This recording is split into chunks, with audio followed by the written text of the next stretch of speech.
My name's Chris. And I'm Christy. And this is the Washing Up Podcast, and we've got an elimination and an immunity challenge to talk about tonight. Indeed. And some really bad rhyming, which we'll come to in a moment. Oh, yes. Puns galore tonight. And no, it was just rhyming galore tonight. Yeah, and then there were some rhyming puns from you. Roald Dahl had gone a little psycho in the kitchen. Yeah, it was very Roald Dahl / Dr. Seuss-esque. Yeah, that's right. More Dr. Seuss, More Doctor... I thought you were going to say Doctor Who for a minute there. More Doctor Who. One filling, two filling, three filling, four. Who puts camembert into it? One fish, two fish, red fish, blue verjuice. No. Four does kind of rhyme with George. It'll come to me later. You'll come up with middle of something else. We'll be in a really in-depth discussion and just suddenly go, I've got it! This is it! So last night was elimination. Indeed. Nicole and Callan and Aaron were all up. Yes. I made the joke, I think, at the start of the night when they had Sam came in and went, I cooked your breakfast, Callan. I did the joke that Callan ate it and went, sorry, Sam, but this puts you into elimination. And just handed the blacks over and ran out the door. So it was an interesting sort of... It was an interesting challenge for elimination. Look, I think it was quite intense. I mean, 3 dishes and all from a cuisine that's not common in culinary circles yet because it's Caribbean. I was disappointed there was no Manish water. You know, where was the Manish water? Where was the goat's head soup? Well, you know, that needed 6 hours and they couldn't fit. And the Rolling Stones to really give it the tick of approval. Exactly. So I think it's great. I think that would have been better for like the what's it called? The immunity pin, because instead of getting the immunity pin, they could like nominate someone as the Caribbean Queen. That's what you... They sharing the same dream. Yeah. I mean, and they were pin boning, so... immunity pin bone. Long bow there. I'm drawing a very long bow, but a funny bow. Yes. Now, personally, I thought that the way they were doing the fish was a bit ridiculous. Look, Channel 10, budget cuts, crummies. Cornflake crumbs, just get the cornflake crumbs. But it was garlic. I thought you'd be all over that shit. Well, I am, but in terms of garlic, crispy garlic flakes. I'm thinking of the costs for Channel 10. Somebody has to be. The Packers and the Murdochs aren't, so somebody has to be. Don't worry, Reinhardt will save it. Reinhardt will save it, yes, and it'll all become mining magnate food. Yes. This week's MasterChef brought to you by Cole. Not Coles. Just Cole. Some chefs want to work for less than $1 a day. Anyway, so it was Nicole, it was Callan, it was Aaron. Aaron, actually, apart from the moment where his fish stuck, when he gave us one of the great lines of the series so far, when he said, it's died, let it rest in peace. Delightful. It's died, let it rest in peace. That was really good, but apart from that, when he flipped it over, he's like, I'm just going to hide it. Yeah, I hope he went and, made an offering to Poseidon or something afterwards. Just went down to the sea and did a little, I'm very sorry, my lord. But Aram, again, with the Teflon Ray sort of feel to him. Yeah. Of just dodging another bullet. It's he got so used to the elimination challenges, I think, that it just doesn't worry him anymore. Again, It's just Tuesday. What is it? It's Monday night. Yeah, I must be in elimination. But this is what we've noticed in seasons past, is that anyone who's come up for an elimination challenge in the past and has survived, if they get to a certain point, like top 12... Doesn't worry them. They've got it there behind their belt, whereas... Nicole and Callan were shitting bricks there. Yeah, and I mean, it came down to, at the end of the day, it came down to Nicole. They did the very subtle point out during the challenge where they said about Nicole doing her boning on her fish, and they went, well, that was fast. Yeah. And it was the bones. They found bones in Nicole's boneless fish. But this is what's interesting, is they're always about flavour, and Callan's was lacking flavour. Apparently. Yeah, they said that there was a big issue with the flavour profile. Not a small issue, a big issue with the flavour profile. His habaneros were out. None of these flavours really seemed to match. It seemed to be all off. And they sent her home for having bones in the fish. Now, a couple of people on Twitter reached out and went, but they've always done that for overcooked and bones in the fish. I point at Chloe last year and go, no, they don't. No. There's been a few times this year where they've had food that's been undercooked versus food that hasn't had the flavour profile. They've hedged a little bit. I don't know. I kind of wonder if there were enough problematic bones there to send her home. Well, obviously the judges felt so. Yeah. But again, not disagreeing with that as a reason to send somebody home. But I think all we're looking for at home is a bit of clarity.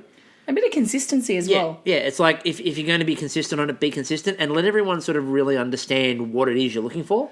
Yeah, I mean, it can come down to editing and being able to describe exactly how... I mean, if it was just the bones, I mean, that gets me questioning it. But if they'd have said her flavour's off and she's got bones... Then you're definitely 100%. Then we're like, yeah. And again, even still, if there's a lot of bones and it's really heavy on the bones and there's a lot of issues with eating it, then yes. But they didn't make it seem like it was a big issue. They just went, I've got some bones, so do I. And then moved past and went, the flavour's really good. Yeah. So if it is a big issue, make a bit more of a big issue. No, disappointed to see Nicole go home. Where was the doctor? He's off gallivanting around with a new companion, obviously, because the past 2 weeks she's been left on her own. I need to point out, I'm so pleased with the fact that you've persevered and tried so hard to get everyone to accept her as Rose Tyler. She is Rose Tyler. She is Rose Tyler. Nicole is Rose Tyler. It's been very hard to find anyone to accept it, sadly. Just because your Gaston took off, ooh, look at me. I've got a nickname that took off. And what a guy. So... And just quickly as well, Callan, when he got a bit emotional at the end there, George was sweating on that. I mean, Gary went over the first time he got upset, and Gary did it. And I think you could almost feel like George's eyes burning into the back of Gary's head. Callan, cry. Yeah, and then when Callan, the second time, George got to take him to one side and do the, yeah, you know, you can cook, yeah. No matter what happens, it's been a good run for you, yeah. So George... I'm sure he was just on the sidelines chopping onions. Trying to get it out of him. Just onions in the air vents. Yeah. And just sort of blasting Callan. Callan, before the end, what you didn't see in the editing was Callan finished his cooking, was quite happy, and then there's just this fan blowing in his face like, what the hell is that? I feel like crying! And then George runs over. It's okay. Where is this smoke coming from? George, go to DEFCON 4. I said DEFCON 4. Suddenly you start hearing like really emotional music playing in the background. You know, George on a microphone, your puppy is dead. Your puppy is dead. He just walks by, pulls a little pocket of pepper into his face. Again, George sweats on these moments. Or just sweats a bit. I just don't understand why he thinks he can be consoling. Like, of all the people out of those 3 judges, Gary definitely not a problem. And look, Matt can do it. Matt can do it because he's personable. He's got empathy. George, like, he can barely interact with humans in a normal situation. What is this emotion you call love, human? I feel no love. I just feel cooking. Yeah. Yeah. So we go on tonight to what they dubbed the thrilling filling. Yes. As Matt Preston kept saying, do you think he's come up with it in a blue sky? Blue sky session? Blue sky session. Matt Preston goes, this great idea for a thrilling filling. It'll be fantastic. I'll be able to say, and tonight you must present us a thrilling filling. And they've all gone, okay, Matt, we'll give you this one. You can have this one. And he's just rubbing it. Because he's there, and you get pims.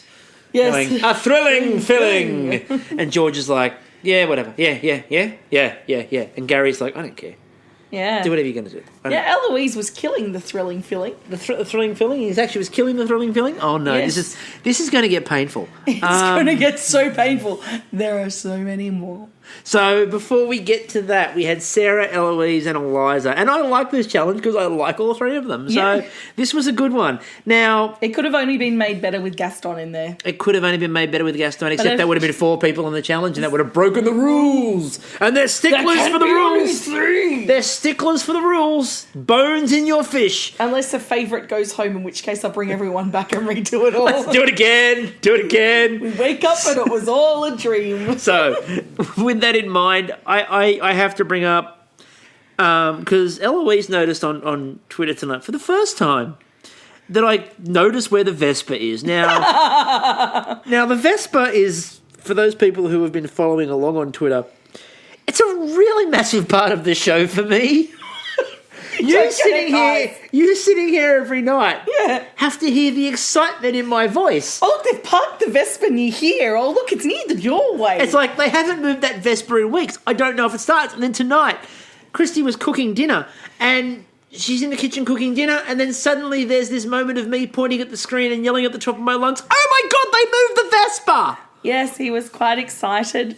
I was excited to be in my kitchen cooking for once. It was really novel, and I had to bat him out of there at one point because he just politely come up behind me and shuffled me across so he can stir the pan. It's like, fuck off, dude.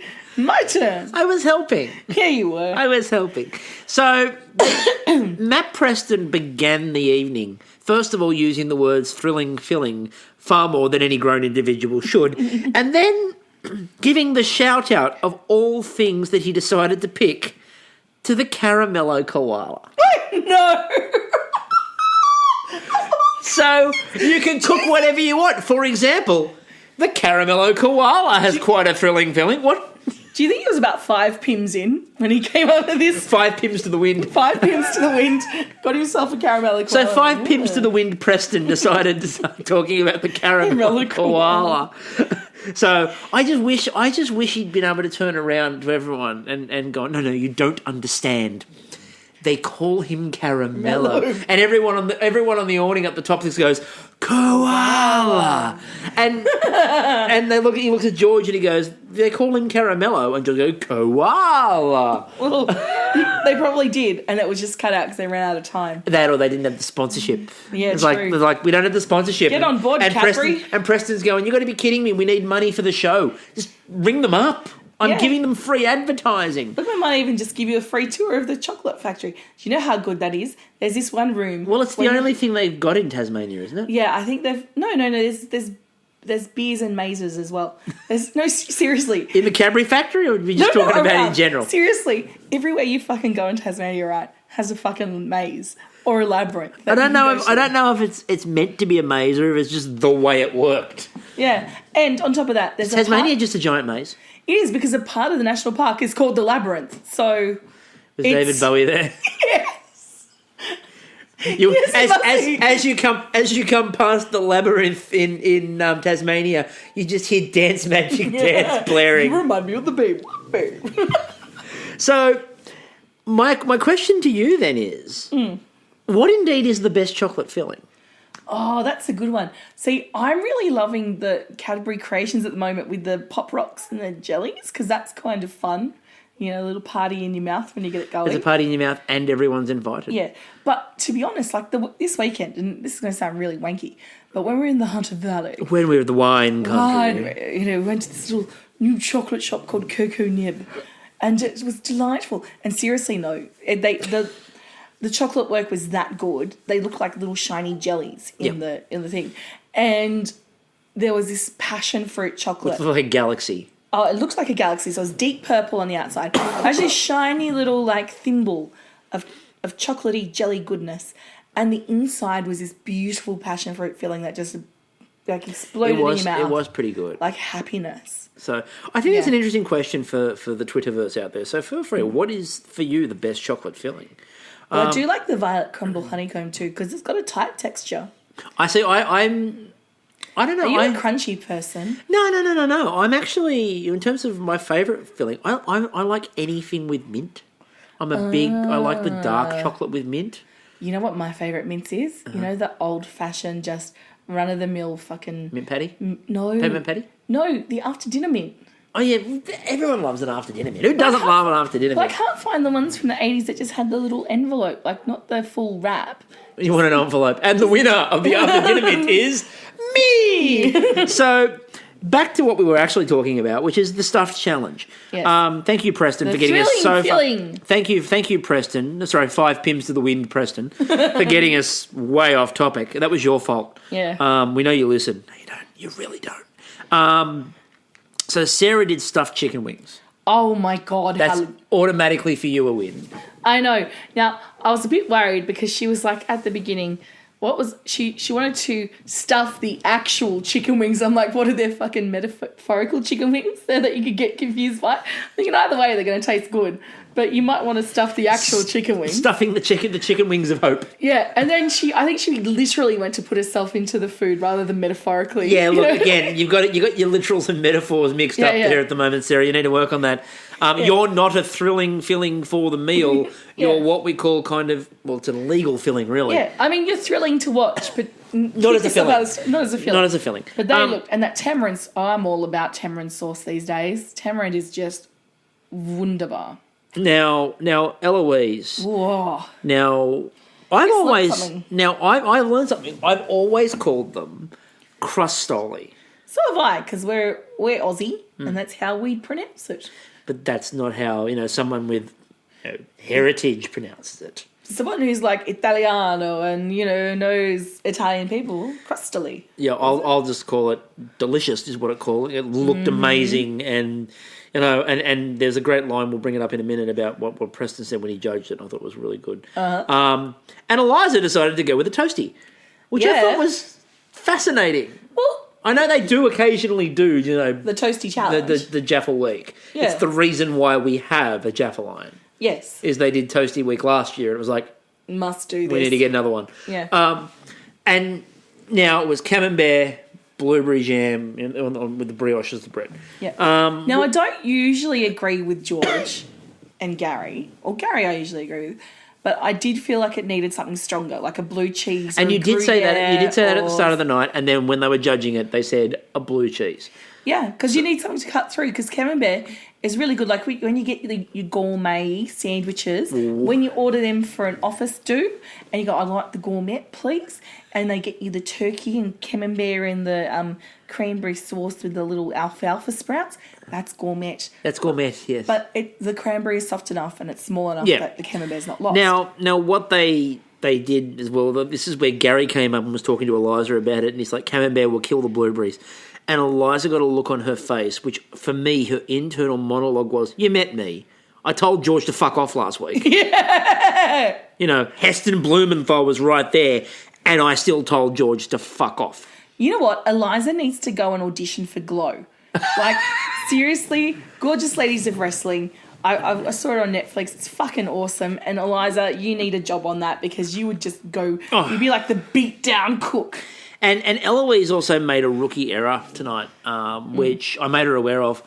She didn't kind of work out what the error was. She played the Nonna card, which is fine. Yeah, but you only play the Nonna card in elimination. Yeah. It doesn't work quite as well outside of an elimination challenge. To pull on the heartstrings for a pin doesn't quite work as well as the heartstrings for the do or die. If I go home, my Nonna, you'll break her heart and send her straight to hospital. Yeah. Do you want to be responsible for her early premature death? Yeah, you'll send her to hospital, and then you're pulling the plug on me, and I'll just feel the need to pull the plug on her. And then there's an old person dead. Do you want that on your head? And George goes, I understand not what this thing is that you call family. yeah. And then sends her home. Now, there was verjuice being used, and I'm sure at home Maggie Beer took a shot. Now, I think Eliza missed a treat, because if she'd have paired that with a bit of quince paste, she would have summoned Maggie Beer. Yeah, Maggie Beer would have. I believe if you take the verjuice and the quince paste and you mix them together, Maggie Beer does appear. Yes. It's very Beetlejuice-esque. You draw a pentacle with verjuice. Maggie Beer appears in front of you. Splat down some butter, because as we all know, Maggie's all about the butter. All about the butter. Now, what I found interesting when Sarah, decided to add a fingertip to the stuffing, the thing I found more fascinating about this, was at this point, the nurse Shannon Bennett appeared. Oh, that's right. Yes, it's like now they hadn't announced Shannon, and Shannon Bennett's there. Also, if you miss try to summon Maggie B, you get Shannon Bennett instead. Yeah. You get another not so famous Australian celebrity chef. If you don't quite manage it, you end up with Shannon Bennett. Damn it, I was going for Ian Hewitson. That's what happens if you just put a whole bowl of butter in the circle instead. Yes. Ian Hewitson appears. Butter and suspenders.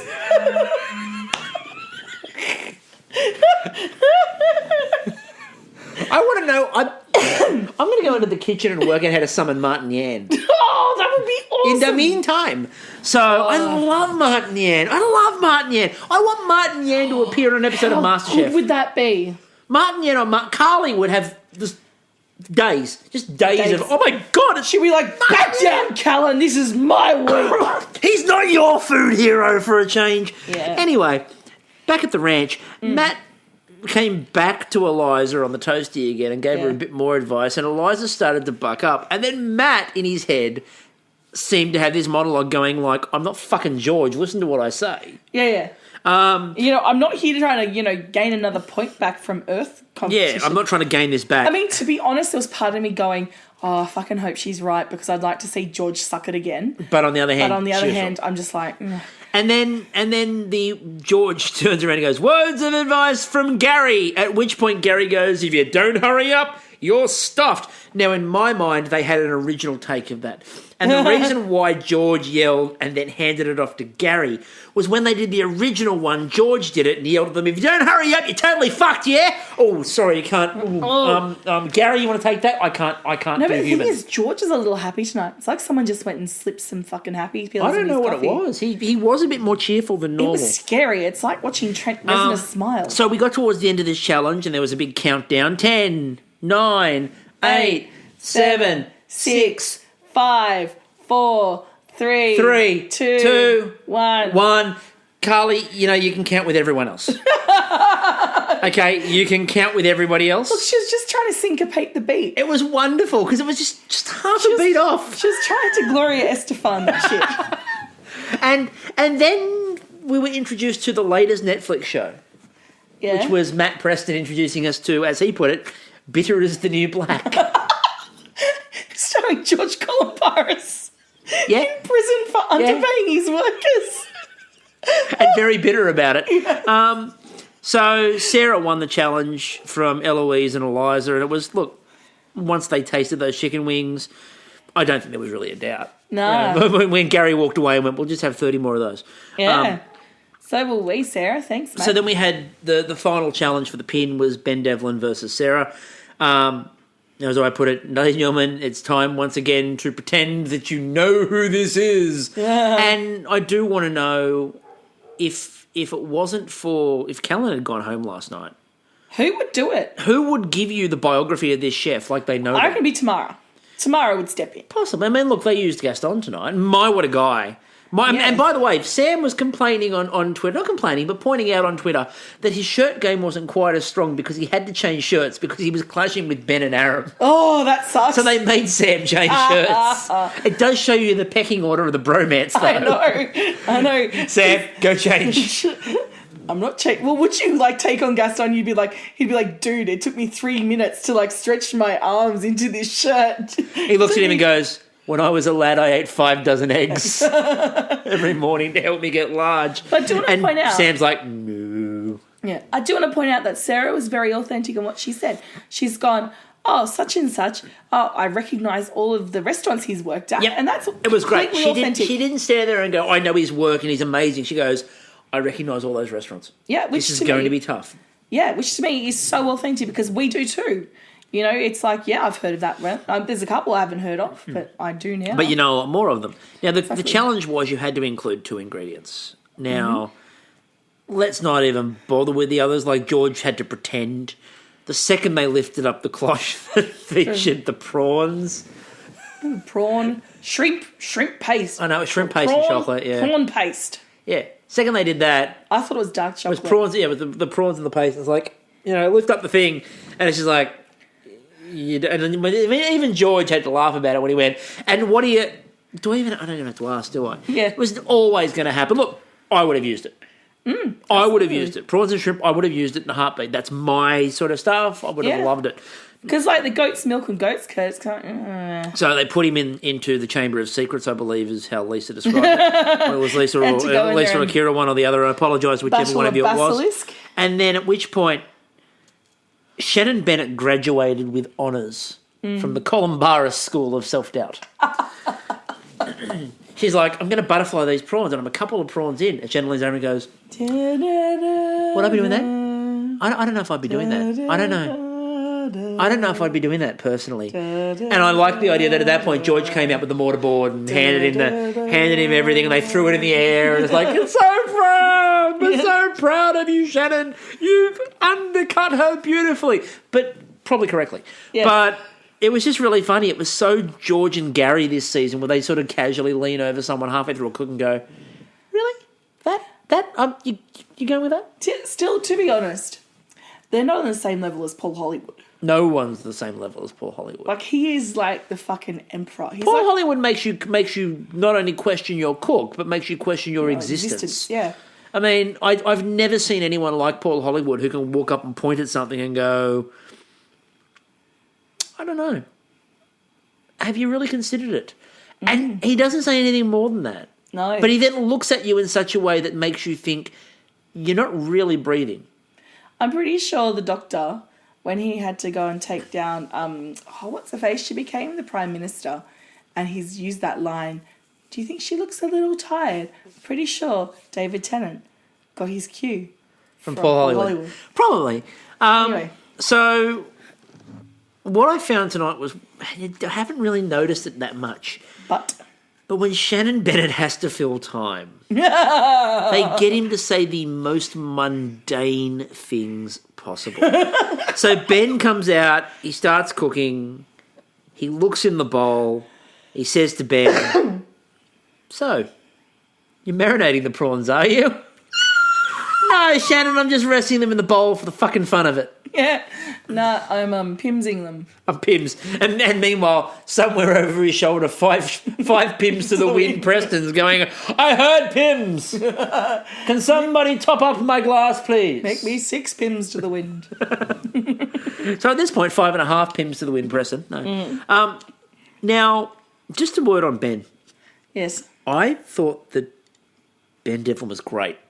There was a couple of reasons I thought he was great. Yes, why's that? First of all, the chefs a lot of the time don't really interact with the contestants. No. Like, they yell random things back and forward, but they don't really interact in any depth or detail. No. He was funny.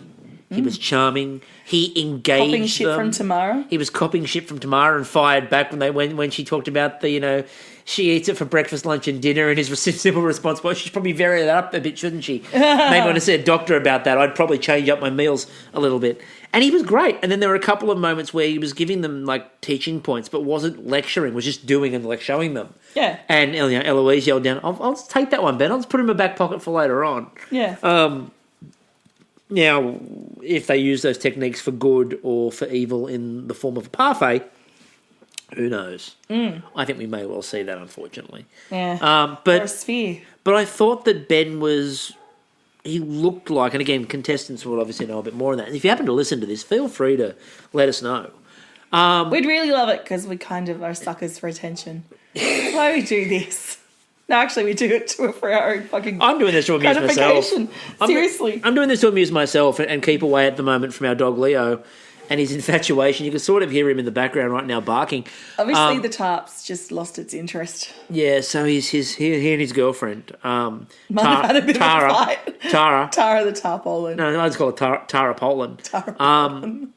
Yeah, he's still very fond of the tarpaulin, shall we say. I had to go out there earlier tonight before we recorded to make sure that Leo was calm, and yeah, Tara's not getting any rest. Oh dear. All right. Poor Tara. So I also thought that Ben stealing from Sarah was brilliant.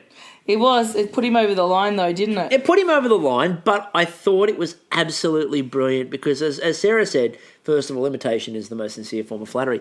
But he was so, like, giddily happy. He didn't come around and go, really sneakily. He walked around and went, that's brilliant! Why didn't I think of that? Straight on that's a great idea! I'm going to do that! And ran around. It was enthusiastic and excited. Yeah, it was a bit of fun. It was a bit of fun. It wasn't this sort of sneaky, ooh, look what she's doing one moment, walks around the thing. He was loud about it. He was like, this is what I'm doing.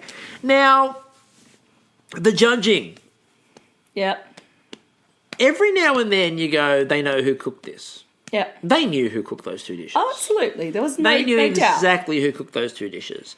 And, I again, full disclosure, full disclosure, I'm a massive Sarah fan. Yep.